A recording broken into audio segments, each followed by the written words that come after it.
And that isn't coming from Michele Bachmann. An economist from Arizona State University was quoted on the front page of the Washington Times in July. He said by his calculation, as of July of 2009, since the inception of Bailout Nation, the federal government had taken over 30% of the economy, by his calculation. Prior to Bailout Nation, 100% of the private economy was private. 100%. And then since the inception of Bailout Nation, September of 2008, under, I'm sad to say, a Republican president, so from that time until July of 2009, 30%, taking over AIG, the United States' largest insurance company, Bear Stearns, Freddie and Fannie, the largest secondary mortgage purchasers. You'd think they're public, they were actually private. And then, of course, GM and Chrysler. And anybody remember those 3,400 pink slips that went out all across the country to car dealers, throwing approximately 150,000 people out of work? There's a reason why we have employment over 10% right now. There's a reason why we are in the debt problem we're in. This last year, 1.4 trillion in deficit. This year, in fact, yesterday, the Congressional Budget Office came out and said another 1.35 trillion in deficit this year. This is the president's plan. His own budget says we're looking at over $1 trillion next year, and the year after that, and the year after that, until we get to 2019. And 98% of GDP, that is our debt level that we're expecting. You can't sustain that. At that point, we're looking at a currency devaluation and debasement to the point where our currency could be worth Zimbabwe's currency. And what does that mean then? When you devalue currency, you have stolen from the people.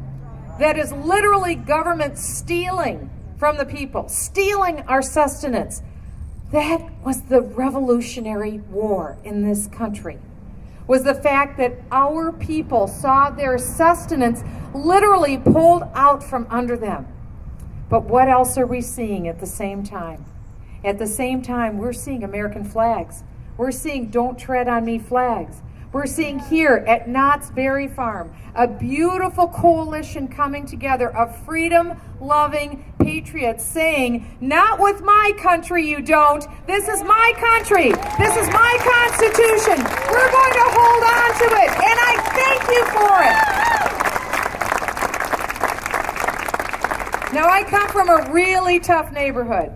Hubert Humphrey, Walter Mondale, Eugene McCarthy, Paul Wellstone, and yes, Al Franken. You think you have a tough neighborhood. I am the first Republican woman ever to win for Congress from the state of Minnesota, and I am so grateful. And Nancy Pelosi has been after me since before I got to Congress. In my first election, she spent $9.6 million to make sure I didn't make it there. Last time it was between $5 and $6 million. She released a target list of her top 8 targets. I'm on that list, and every other night I am Keith Olbermann's worst person of the world. And I am Rachel Maddow's floor mat and Chris Matthews' pincushion, and I say, who cares? Nobody watches MSNBC anyway.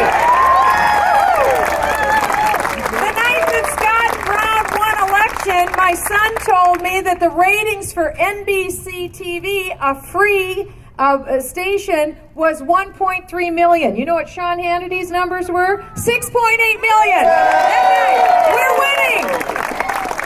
We are winning, and things are happening so well that the top bestsellers this year for political commentary books, Mark Levin, Liberty and Tyranny, go Mark!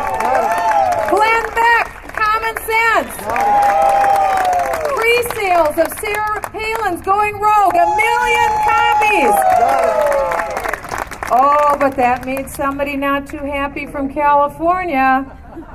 Speaker Nancy Pelosi.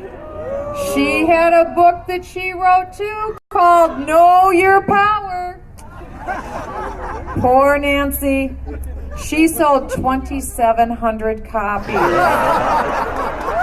And after 1 week, canceled her book tour. We are winning! I am telling you, we are winning!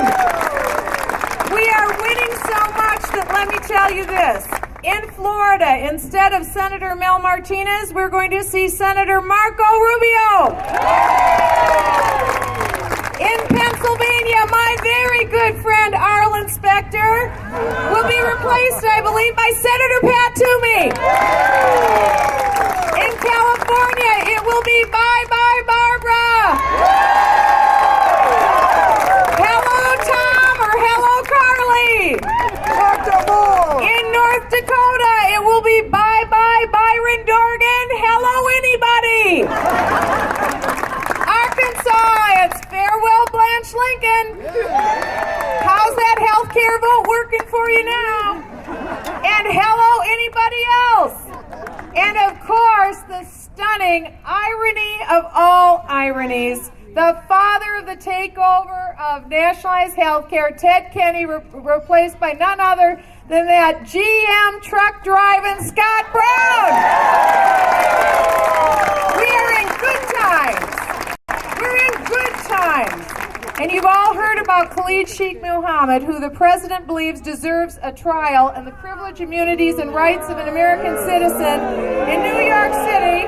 I couldn't agree with you more. Last night, the Community Board number 1 in Lower Manhattan, that's the neighborhood of Lower Manhattan, voted 42-0 against trying Khalid Sheikh Mohammed. And a lawyer friend of mine in New York had dinner last night with one of the federal district court judges where Khalid Sheikh Mohammed would be tried, who said to him, quote, "No judge in the entire federal district court favors having the trial in New York City." And now today, it looks like Mayor Bloomberg blinked and said, "Nope, we don't think we should have Khalid Sheikh Mohammed tried in New York City." We are winning. We're going to keep winning. And as long as we keep pushing back, we win. Remember, don't take your marbles and go home. Now is the time to stand up, buck up, stay strong. We're going to take back our country in November.